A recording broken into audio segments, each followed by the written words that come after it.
मुख्यमंत्री Vishnudeo Sai mother's day के मौका में अपन संदेश में किहिन की माँ के विषय में जतका कुछ कहे जाए वो कमती हो। माँ के संग अपन वीडियो घलो जारी करे। आज विश्व मातृत्व दिवस के मौके में छत्तीसगढ़ के मुख्यमंत्री विष्णुदेव साय अपर माता जसमुनी देवी के साथ में अलग अलग समय में खिंचाए गए फोटो और वीडियो प्रस्तुत करके अपन संदेश लिखे हैं। मुख्यमंत्री अपन संदेश में कही है कि माँ बर कैसे लिखे जाए और का लिखे जाए, जौन भी लिखे जाए वह कमी हो ही काबर की माँ जौन त्याग तपस्या प्रेम ममता बरसा थे ओखर जवाब में लइका मन कोई भी बात उमन ला वापिस नहीं कर सकें।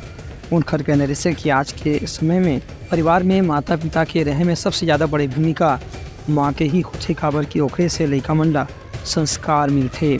उनखर कहने से कि छत्तीसगढ़ में माँ के महत्व ला ऐसे दर्शाए गए कि छत्तीसगढ़ ला ही हमन मन महतारी कही थन। Bureau report Uttarakhand news.